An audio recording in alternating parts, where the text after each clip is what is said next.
Τελευταία μέρα στην Ήλια Γκράντζη. Σε ποια?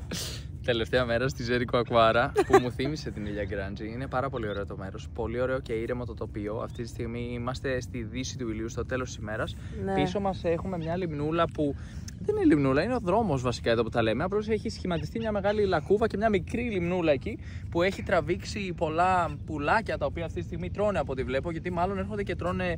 Δεν ξέρω τι τρώνε ακριβώς βασικά. Έντομα μάλλον, κάτι τέτοιο μέσα στο νερό. Βλέπουμε ότι περπατάνε και τρώνε όλα μαζί. Τα μεγαλύτερα και τα μικρότερα ακολουθούν από πίσω. Εδώ κάποιοι άνθρωποι ανεβαίνουν σιγά σιγά στην αμοθήνη της Πόρντου Σόλ, όπως το λένε, δηλαδή του ηλιοβασιλέματος, με το μπάγκι τους. Υπάρχουν άνθρωποι που έρχονται εδώ με μπάγκι και με γουρούνα, με αυτά τα οχήματα δηλαδή που επιτρέπονται εδώ μες στο Εθνικό Πάρκο της Ζέρικο Ακουάρα, το οποίο βρίσκεται ακριβώς πίσω μας. Δηλαδή, όλη αυτή η έκταση που βλέπουμε πίσω, που ξεκινάει με την αμοθήνη και συνεχίζει για πολλά χιλιόμετρα, είναι το Εθνικό Πάρκο της Ζέρικο Ακουάρα. Θα ανέβουμε. Θα ανέβουμε σε λίγο στην αμοθήνη, αλλά απέναντι να θαυμάσουμε λίγο και το χωριό.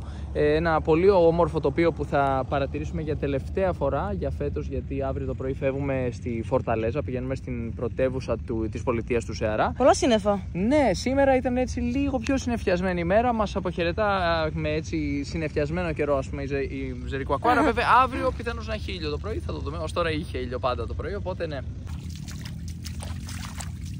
Εδώ βλέπουμε ένα πουλί να πετάει. Το είδαμε προηγουμένως στο νερό μέσα να ψαρεύει. Καλός ψαράς, αλλά έφυγε μόλις πλησιάσαμε. Και τώρα βλέπουμε λίγο καλύτερα αυτή τη λίμνη που λέγαμε προηγουμένως. Προηγουμένως δεν έμοιαζε με λίμνη εκεί. Πιο πολύ με λακκούβα, αλλά εδώ μοιάζει όντως με μια μεγάλη λίμνη. Πάμε να ανέβουμε όμως πάνω στην αμοθήνη. Βλέπουμε ότι πολλοί άνθρωποι αποχωρούν σιγά σιγά με τις γουρούνες, με τα μπάγκι, ό,τι έχουν λοιπόν ο καθένας. Βλέπω και μια μηχανή βασικά τώρα που τους κοιτάω λίγο καλύτερα. Φεύγουν σιγά σιγά από το Εθνικό Πάρκο της Ζέρικο Ακουάρα, γιατί ο ήλιος δει και όταν δεν έχει φως είναι λίγο δύσκολο να δεις που πηγαίνεις. Οπότε όλοι οι άνθρωποι σιγά σιγά επιστρέφουν στο χωριό, στη Ζέρικο Ακουάρα, ή ενδεχομένως να πηγαίνουν και κάπου αλλού εφόσον έχουν έρθει από άλλο χωριό για ημερήσιο tour εδώ στο χωριό της Ζέρικο Ακουάρα. Βλέπουμε ότι είναι ένα πολύ όμορφο χωριό. Εμείς βρισκόμαστε ακριβώς απ' έξω αυτή τη στιγμή, πάνω σε μια αμοθήνη.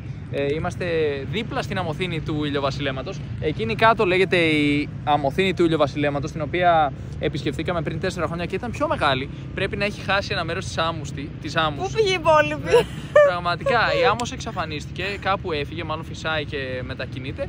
Και αυτός εδώ ο λόφος, αυτή η αμοθήνη, είναι πολύ μεγαλύτερος ο λόφος, η αμοθήνη εδώ που βρισκόμαστε, και μας δίνει την δυνατότητα να κοιτάξουμε από τη μία τη Ζέρικο Ακουάρα, από την άλλη το Εθνικό Πάρκο της Ζέρικο Ακουάρα, που βλέπουμε ότι έχει και βλάστηση μες στο πάρκο, έτσι, το Εθνικό Πάρκο, αλλά ταυτόχρονα και αμοθήνες. Είναι ένα μοναδικό φαινόμενο, επειδή βρέχει συχνά, αλλά για λίγο, επιτρέπει αυτό στη βλάστηση να μεγαλώσει κανονικά, παρόλο που το τοπίο πραγματικά μοιάζει με τοπίο ερήμου. Μοναδικό αυτό το φαινόμενο. Πλησιάσαμε λίγο πιο κοντά στη βλάστηση και πραγματικά το τοπίο είναι μαγικό. Η αντίθεση του μπλε με το πράσινο και το χρώμα της άμμου δημιουργούν ένα καμβά. Μοιάζει με πίνακα ζωγραφική στο μέρος. Και δεξιά βλέπουμε εκείνα τα γαϊδουράκια. Βλέπεις όλο ίσια κάτω. Δεν τα βλέπω. Είναι δύο γαϊδουράκια. Αν κοιτάξεις λίγο καλύτερα, πηγαίνουν σιγά σιγά προς το χωριό, μάλλον για να φάνε αποφάγια ανθρώπων. Γιατί εδώ σιγά σιγά τελειώνει η πρώτη βάρδια. Φάγανε το γρασιδάκι της ημέρας και πάνε τώρα να φάνε και αποφάγια ανθρώπων. Εγώ το έχω παρατηρήσει, κάθε μέρα αυτό κάνουν. Είναι πολύ έξυπνα. Κατεβήκαμε προς την παραλία και βλέπουμε δύο μικρά ψαράκια να κολυμπάνε στην ακροθαλασσιά, να πηγαίνουν δίπλα-δίπλα, παρέα. Τι ωραία που είναι. Δεν έχω ξαναδεί τέτοια ψάρια. Τα μάτια μου τους φωσφορίζουν λίγο, μου φαίνεται. Ξέρω, πάντως φαίνεται να θέλουν να κάτσουν στην άκρη, έτσι, εκεί στην άμμο. Εκτός αν ζορίζονται και δεν μπορούν να μπουν πάλι μέσα, αλλά τα βλέπω να προτιμάνε να κάθονται εδώ πέρα. Μάλλον κάτι τρώνε εδώ πέρα. Αυτό φαντάζομαι, ναι. Ωραία είναι πάντως, μια χαρά. Το τοπίο είναι φανταστικό, είναι ονειρεμένο, είναι μαγικό. Είναι λες και είμαστε μέσα σε ένα παραμύθι. Τελευταία βραδιά, τελευταίο απόγευμα εδώ. Αλλά είμαι σίγουρη ότι θα ξανάρθουμε στο μέλλον, θα ξαναγυρίσουμε, γιατί είναι ένα μέρος το οποίο μας τραβάει. Τώρα βλέπουμε μια βάρκα η οποία φαίνεται πολύ όμορφη, γιατί αντανακλάται στο νερό και φαίνονται σαν δύο βάρκες. Ναι, φαίνεται σαν να έχει ξεμείνει στην ξηρά, έτσι δεν είναι, λόγω της παλήρειας. Εδώ βλέπουμε δύο σκύλους που έχουν μπει μέσα στη θάλασσα και παίζουν μεταξύ τους. Φαίνεται να περνάνε πάρα πολύ καλά. Αρχικά νόμιζα ότι ήταν άνθρωποι, αλλά μετά παρατήρησα ότι κινούνται λίγο περίεργα και τώρα που βγήκαν λίγο φαίνεται ότι είναι σκύλοι, έτσι. Πολύ ωραίο. Πολύ ωραίο γενικότερα αυτό που βλέπω μπροστά μου. Η θάλασσα έχει τραβηχτεί μέσα, έχει εξαφανιστεί και έτσι μπορούμε να περπατήσουμε εκεί που προηγουμένως βρισκόταν το νερό. Αλλά τώρα είναι η αμμουδιά, είναι η παραλία η οποία μεγάλωσε. Και υπάρχει πολλοί κόσμος που βρίσκεται εκεί στο βάθος, έτσι. Βιάζουμε προς τους ανθρώπους και βλέπουμε και έναν εξ-καφέα. Αναρωτιόμαστε τι συμβαίνει.